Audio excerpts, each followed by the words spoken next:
Bertie the bus was giving some visitors a tour of the island of Sodor.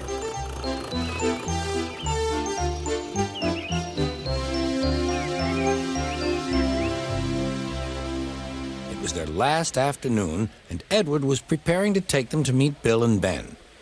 He found it hard to start the heavy train. Did you see him straining? Asked Henry.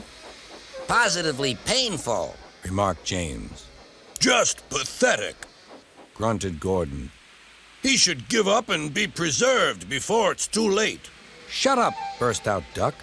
You're all jealous. Edward's better than any of you. You're right, Duck, said Boko. Edward's old, but he'll surprise us all. I've done it. We're off. I've done it. We're off, said Edward as he finally puffed out of the station.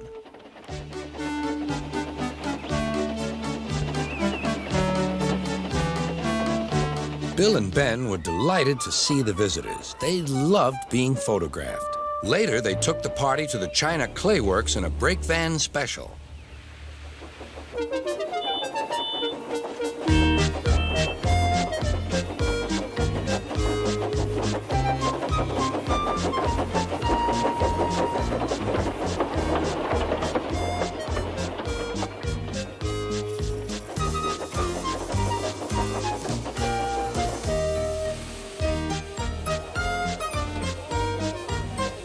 Everyone had a splendid time, and the visitors were most impressed.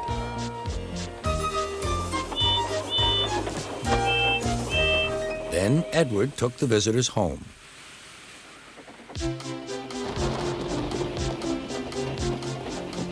On the way, the weather changed.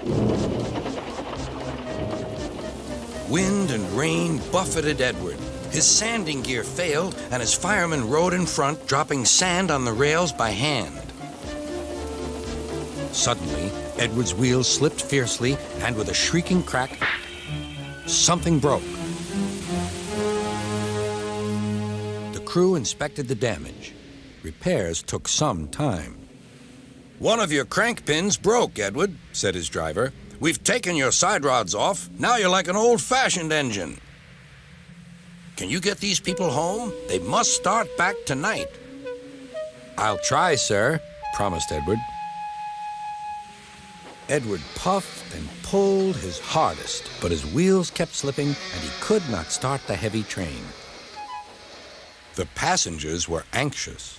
The driver, fireman, and conductor went along the train, making adjustments between the coaches.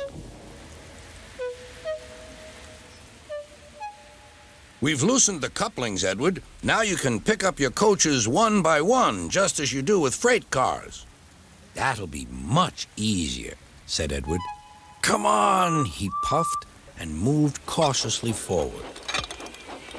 The first coach moving helped to start the second, and the second helped the third.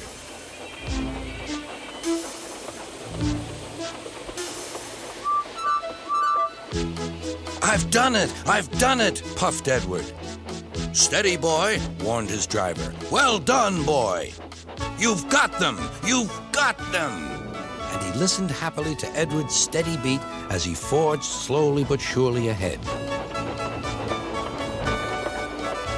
At last, battered, weary, but unbeaten, Edward steamed in.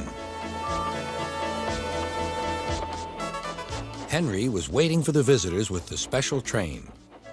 Beep, beep! Sir Topham Hatt angrily pointed to the clock, but excited passengers cheered and thanked Edward, his driver, and fireman.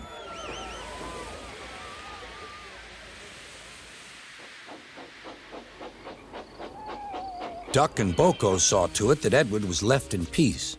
Gordon and James remained respectfully silent.